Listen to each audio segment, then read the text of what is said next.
Good morning and welcome. Today we'll be talking about AMSCO Chapter 25 for AP US History.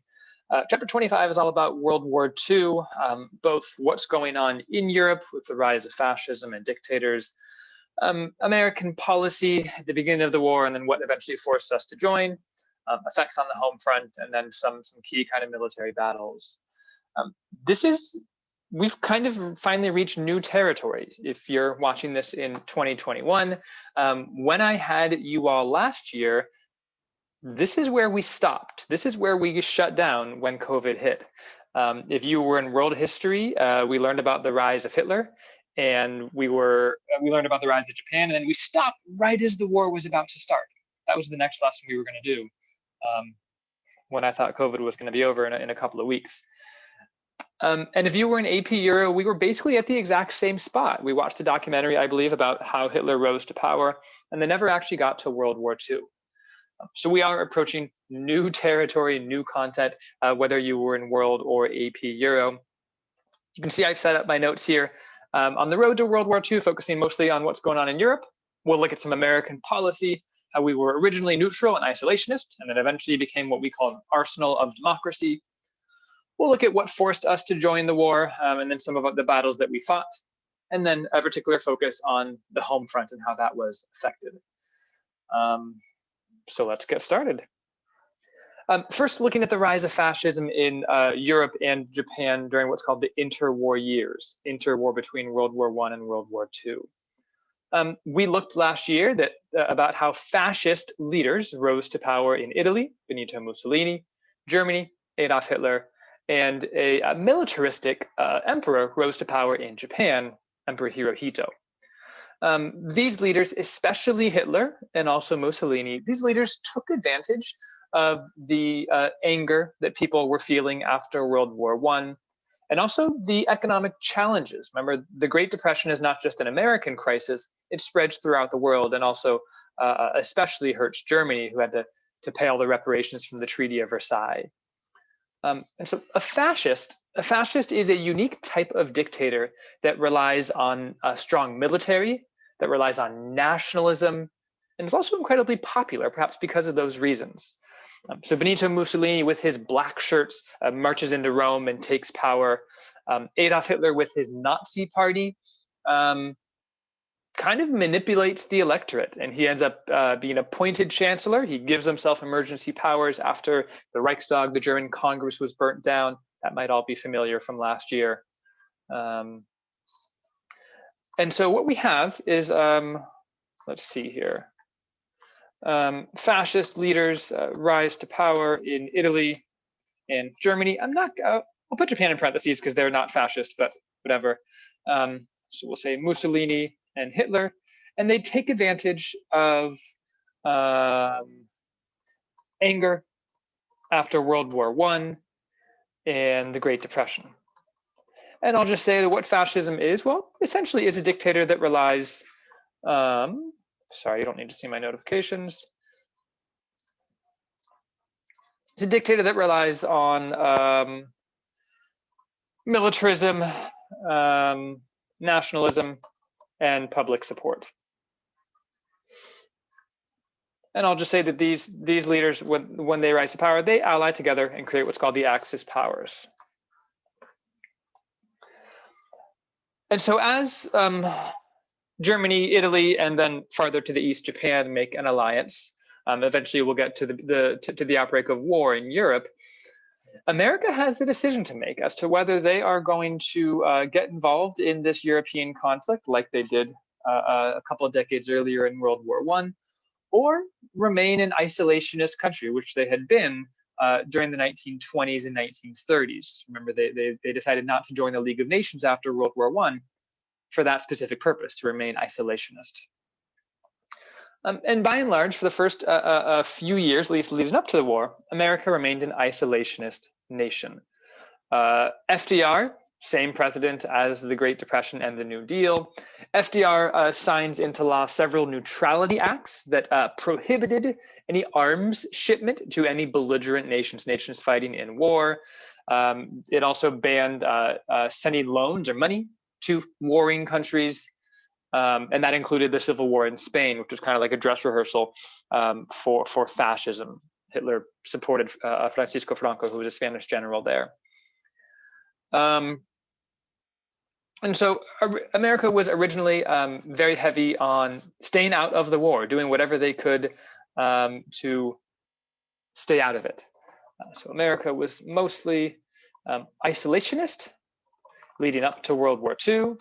And we'll say that there are several neutrality acts, banned the sale of weapons and loans to all warring nations, or all nations at war.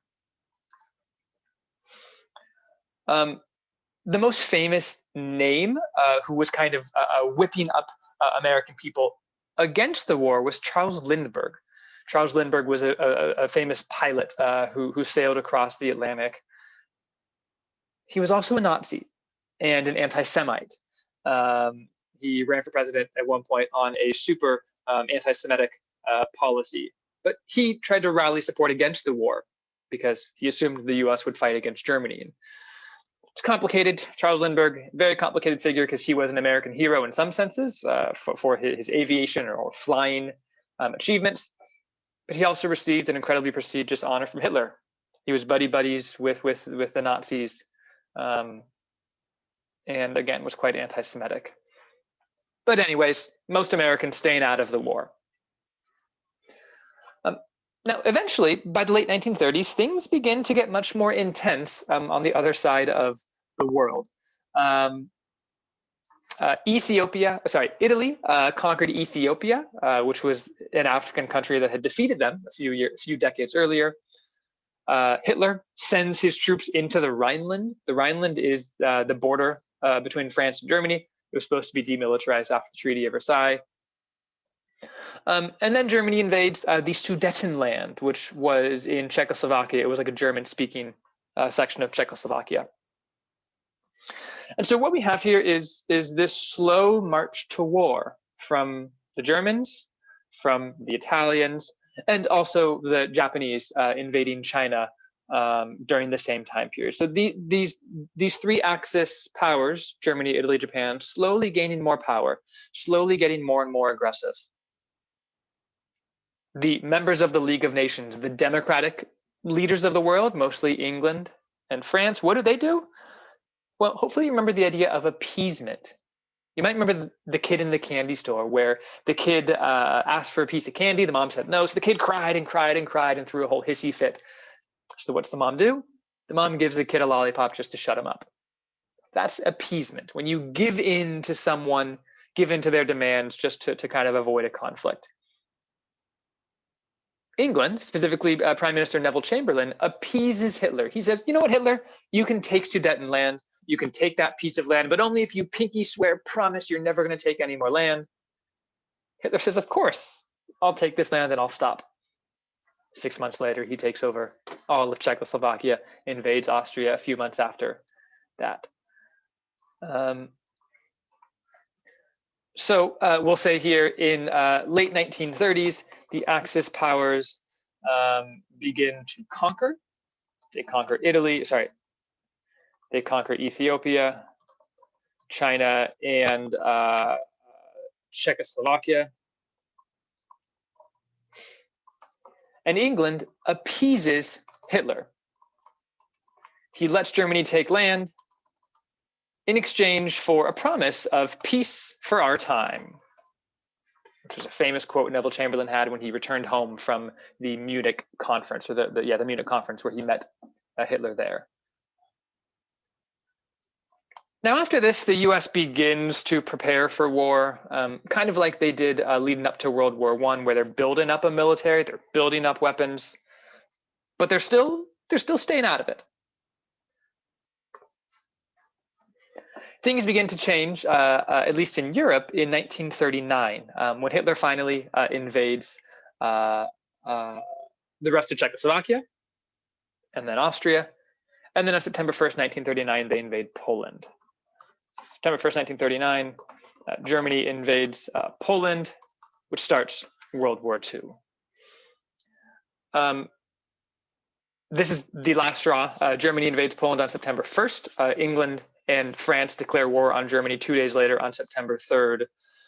But they don't actually send troops there for several months. And part of that is because you might remember, can't remember how far we got. I think world history had this as an online lesson last year. Germany had this brilliant strategy called the Blitzkrieg. If you think of football, when you blitz the quarterback, it's like this sudden all-out rush or all-out attack. That was the German strategy, a sudden, all-out aggressive offensive. And it allowed Hitler to conquer nearly all of Western Europe in about 6 to 9 months. So that by June of 1940, all of Scandinavia, Denmark, Norway, have been conquered. France surrenders in early summer 1940. And so in 9 short months, Germany has conquered nearly all of Europe, at least nearly all of continental Europe.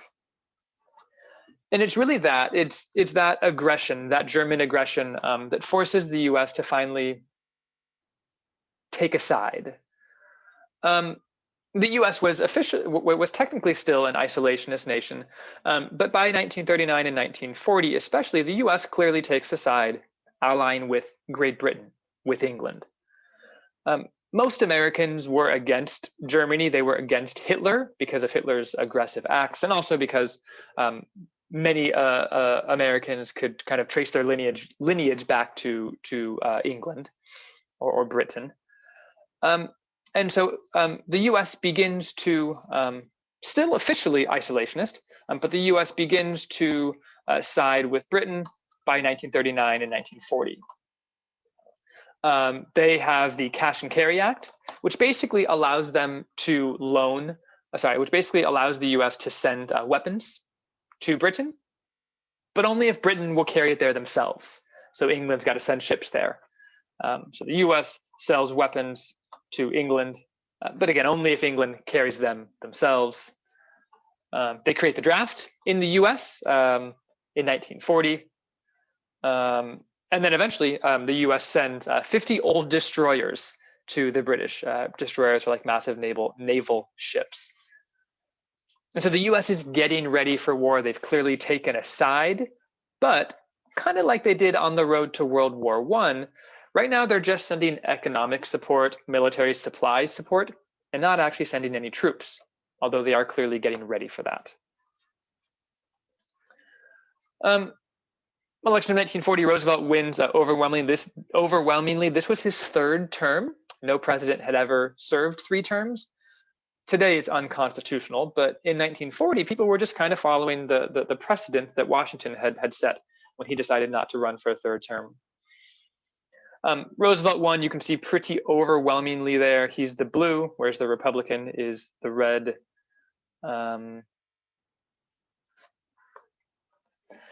And once Roosevelt wins, he decides to create within America an arsenal of democracy. He says America will be the arsenal or the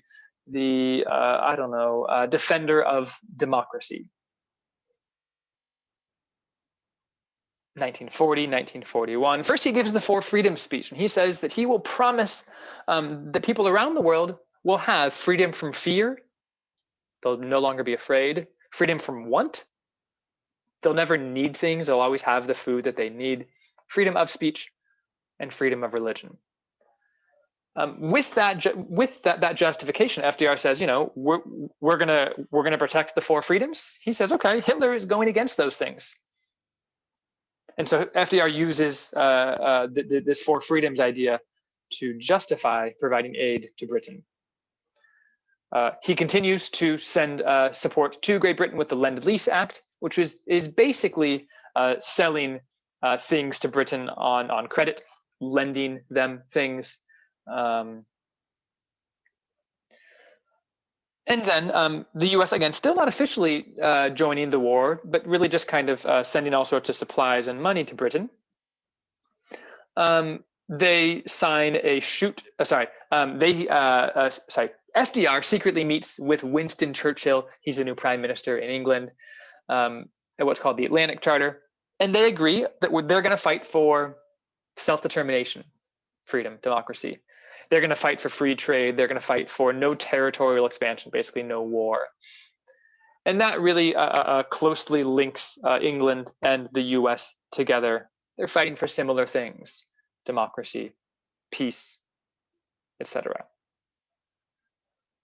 Now, kind of like Germany did in World War I, Germany decided to attack any ships that they could, including sinking an American destroyer, which doesn't totally force the US into war, but the US is, for all intents and purposes, in war against Germany. So this is the arsenal of democracy. So the FDR is fighting for the 4 freedoms. Again, freedom from want, from fear, and then freedom of speech and of religion. And he uses this to justify supporting Britain. So the Lend-Lease Act allows the US loans, supplies, weapons to Britain. And for all intents and purposes, again, we are allied with England against Germany. We have freedom of speech, freedom of religion, freedom from want, you have everything you need, and freedom from fear, the 4 freedoms. Now, in addition to that conflict in Europe, the US was also in a conflict with Japan. Japan had been slowly expanding their Pacific possessions by invading Manchuria, modern-day Korea, and invading mainland China, modern-day Beijing, I guess, with some US support. And in response to this, in response to Japan expanding their empire in the Pacific, which threatens American interests, the US decides to place a boycott, sorry, not a boycott, place an embargo on steel and iron shipments to Japan, which Japan will need to build their warships and whatnot.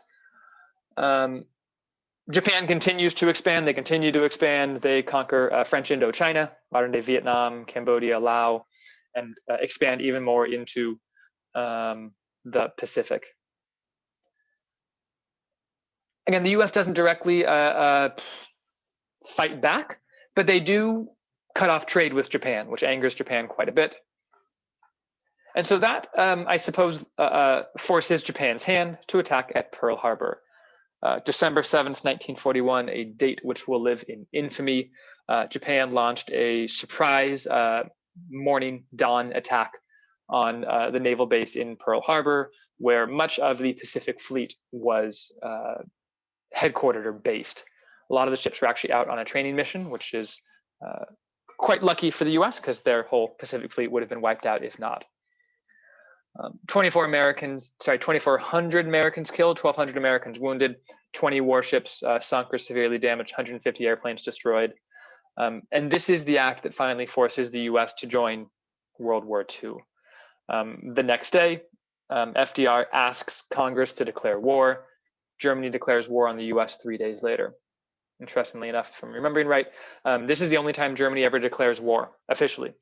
They never actually officially declared war on Poland or England, but they do declare war on us. Lucky us. Not really. So December 7th, 1941, a date which will live in infamy. Japan attacks Pearl Harbor, a naval base in Hawaii, kills 2,400 Americans, destroys 20 warships. And then the US declares war on Japan and then eventually on Germany the next day or immediately after. I should actually add here, sorry, real quick. Japan was expanding in the Pacific. They invade Manchuria, China, and then they also invade some American colonies in the Pacific. All right, we'll get to the war itself and kind of the battles in a little bit, but talking a little bit about World War II on the home front, which I always find quite interesting because World War II really transforms American society at home. One of the biggest things that happens is the federal government gets much stronger, essentially the mobilization of the federal government. First, FDR creates the War Production Board, which basically allows the government to manage any industry involved with war. So if you used to build refrigerators, now you're building missiles. If Henry Ford, if you used to build Model T cars, now you're building planes or tanks. The Office of Price Administration also freezed prices and freezed wages and rents to try to fight off inflation and keep a strong economy at home. And then FDR continued deficit spending like he had done during the New Deal. So massive government spending and also massive government control.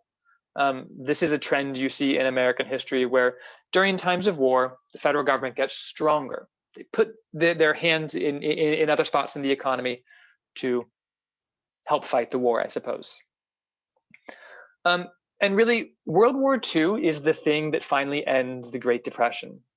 The New Deal was crucial. The New Deal put people to work and stimulated the economy. But it's World War II that finally ended the Great Depression. Unemployment virtually disappeared as people were, especially women, were forced into work in weapons factories. Industry is booming, first by selling weapons to England and then for the American military itself. And you can see there, factories completely shift what they're producing more than 300,000 planes, 100,000 tanks. This was partially through something called the Defense Production Act, where the government, the president, during times of war or crises, can force private businesses to make what he wants.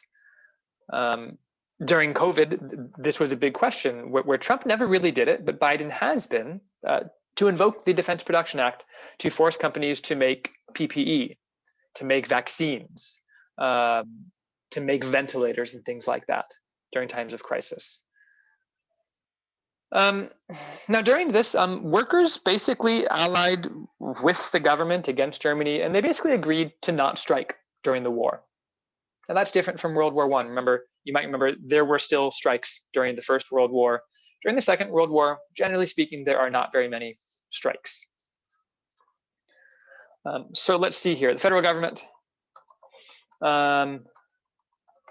becomes more powerful. We've got the War Production Board, manages war industries, which leads to kind of huge production and a shift in manufacturing. We've got basically, I don't know, this ends the Great Depression. There's no unemployment, huge production. It also led to all sorts of incredible breakthroughs in research and development, or R&D, creating a radar and sonar, huge vats of medicines like penicillin, jet engines, and eventually the Manhattan Project. And so really one of the more remarkable times in American history, perhaps, you know, a little questionable because we're creating weapons of war, and you know, the entire American economy is put to work and mobilized to fight Hitler and Japan. And so kind of like we saw in World War I, the war was oftentimes financed with war bonds and also by increasing the income tax and all sorts of wartime propaganda.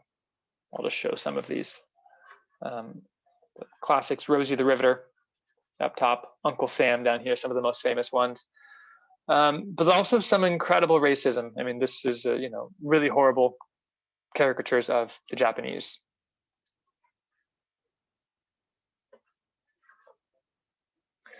Now, when we're exploring the effects of World War II on society, this did put people to work. It led to a huge increase in factory jobs. It also led to quite a few other kind of shifts in society, I suppose. So let's see here. For African Americans left the South in droves, continuing the Great Migration of the 1890s, 19-teens. 1.5 million left the South for jobs, oftentimes moving up north, where most of the factories were, and 1 million of them left to serve in the military. And they oftentimes fought for what they called the double victory campaign: victory against fascism abroad and victory for equality at home. So African Americans were fighting both the Nazis abroad and fighting for equality at home. FDR did get rid of discrimination for federal jobs during this time period, and so some minor progresses, I suppose. So let's see here for African Americans, what do we got? We've got 1.5 million leave the South for jobs, 1 million fight. And then we've got the Double V campaign, victory against fascism, and for equality. For Mexican Americans, there was the Bracero program in 1942 that allowed immigrants from Mexico to come to harvest, to help make sure that we have enough foods to feed the people and the troops abroad, which is a kind of a controversial program because many of them were eventually deported. And then the Zoot Suit riots in 1943 in East LA, where some white soldiers basically came up with an excuse to attack a bunch of Mexican Americans in East LA. It was called the Zoot Suit riots because that was the typical clothing that the Mexican Americans wore.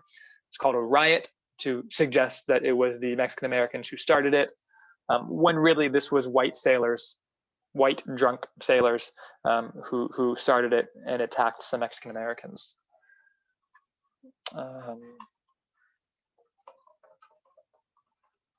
So let's just say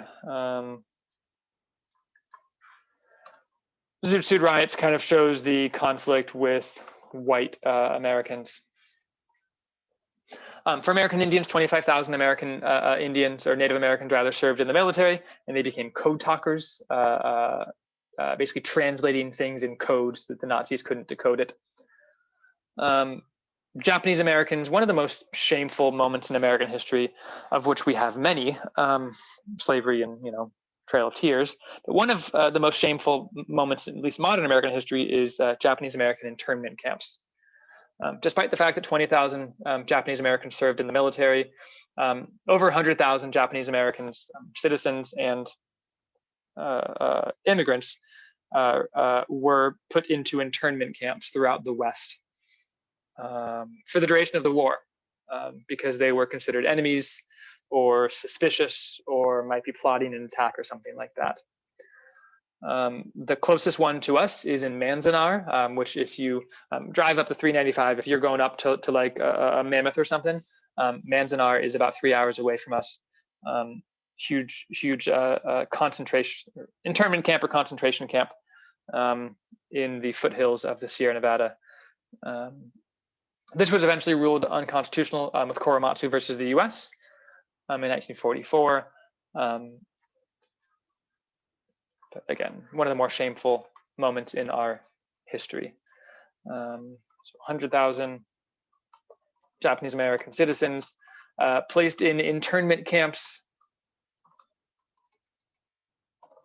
or concentration camps. Some people call them incarceration camps, prisons, during the war, because there was a fear of their loyalty. Now this was completely misguided. This completely went against their constitutional freedoms.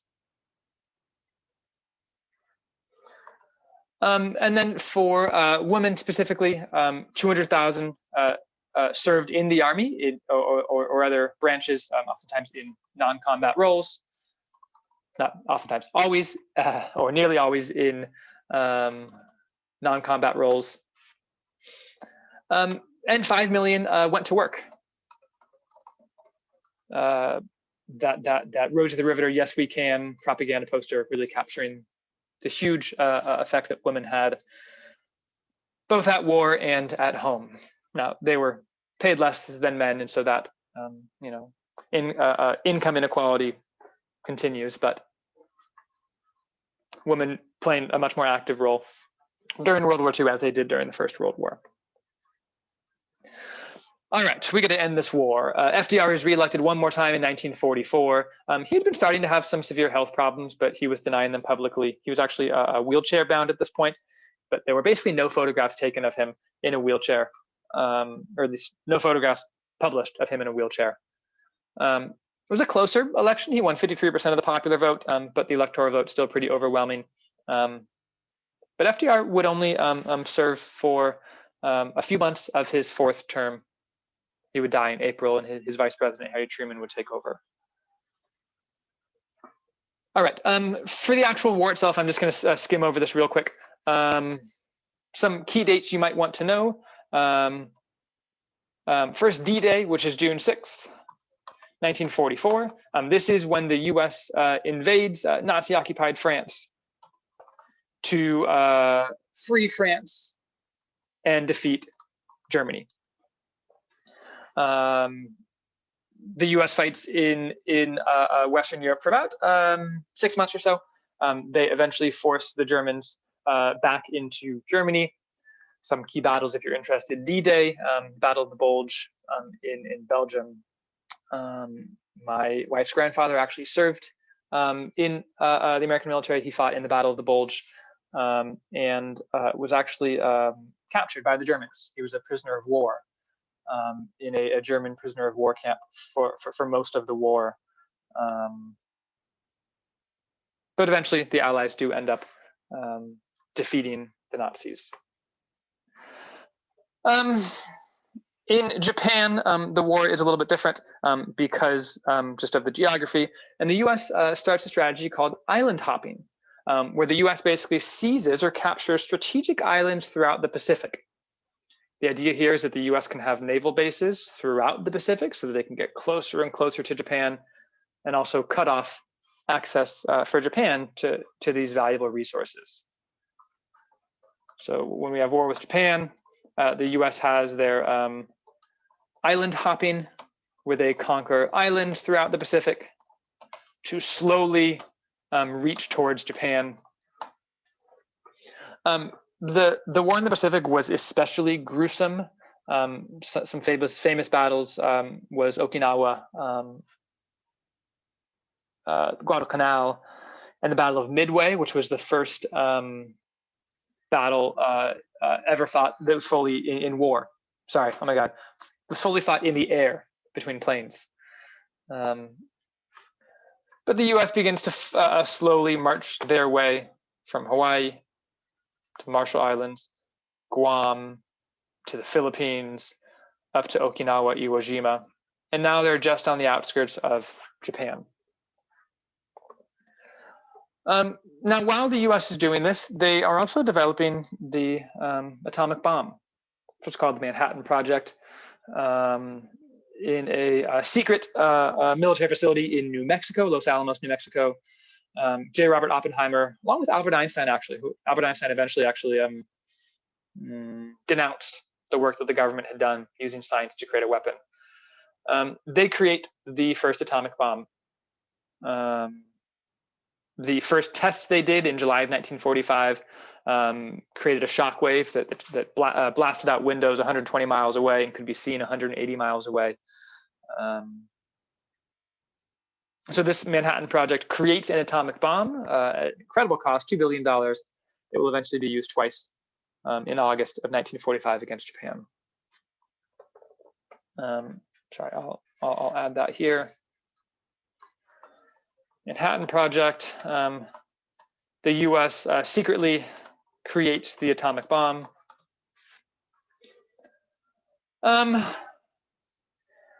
And then after the bomb was tested, the US met with her other allies, Britain and China, especially at the Potsdam Conference, where they basically decided they were going to they were going to demand a total unconditional surrender of Japan, or they would use the atomic bomb on Japan. Japan refused to back down. The US flew fighter jets over Japan, dropping leaflets warning the Japanese people that they would test out a horrible brand new weapon that would be more destructive than ever before. They also did firebombing in Tokyo, which actually killed more than the atomic bombs. When Japan did not surrender, on August 6th, 1945 in Hiroshima, and then August 9th, 1945 in Nagasaki, the US drops 2 atomic bombs, the only times atomic bombs have ever been used on war. Both of these were industrial cities. Can't remember the exact details, but one of the cities, they actually changed the target at the last minute because of weather. In Hiroshima, 80,000 people killed immediately. Eventually, death toll reached up to 140,000 people because of effects like radiation sickness, cancer, and whatnot. 3 days later, the bomb dropped on Nagasaki, 40,000 people killed. Eventually, the death toll up to 87,000. And this does force Japan to surrender just a few days later. The surrender was not completely unconditional. Emperor Hirohito was allowed to actually stay in power in kind of a ceremonial role, but beyond that, it was a complete surrender. So the US drops 2 atomic bombs in August of 1945 on Hiroshima and Nagasaki. Death tolls kind of vary depending on how you measure it, but it kills upwards of 300,000. And Japan eventually does surrender. All right. As we are wrapping up the war, looking at some of the conferences held after the war, well, during the war and after the war.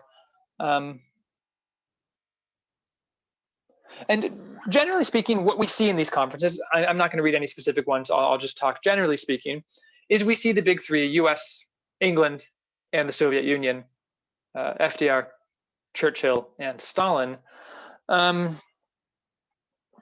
agreeing to what's going to happen next, creating a United Nations, dividing Germany up into zones of occupation, war crimes trials for Germany, what were called the Nuremberg trials, etc. So the big three met frequently. Again, this is US, England, and the USSR, or this is FDR, Churchill, and Stalin. And they agreed to divide up Germany. They agreed to create the UN. They agreed to war crimes, war trials for the Nazis, and to basically demand a surrender from Japan. The US and the Soviet Union, Stalin will eventually become rivals after the war. We'll get to that with the Cold War. And as we wrap up the war, the Allies win the war. US, England, Soviet Union, France after they're freed. The Allies win the war, but at an incredible cost that had never been seen before. 50 million dead, the deadliest war in modern history. Many of those were civilians. Russia, Soviet Union suffered more than any other country in terms of just sheer numbers. In terms of Americans, 300,000 Americans killed, 800,000 wounded. If you think back to World War I, about 200,000 Americans were killed in World War I, so much deadlier there. So deadliest war in modern history. We've got 50 million dead. And this is soldiers and civilians. But the United Nations is created afterwards, which will hopefully allow the US to avoid conflicts in the future. And so as we recap here, we got about a 40-minute lecture there. We have the road to war. Focusing on America, we've got America initially trying to stay neutral, but eventually being pulled into the war, sending supplies to England. The US is eventually forced into the war after Pearl Harbor, and when they join the war, they completely mobilize the entire economy. They put people to work. But conflicts, especially with non-white Americans, persist. Mexican Americans, the victims of attacks. Japanese Americans thrown into internment camps or concentration camps. Women having new opportunities, but paid much less. The war itself, the US defeats Germany after D-Day, defeats Japan after island hopping and dropping nuclear bombs on Japan. And so when we really kind of zoom out big picture for World War II, I always think the most important part of this is the effects on the home front. The expansion of the federal government and the effects that World War II had on different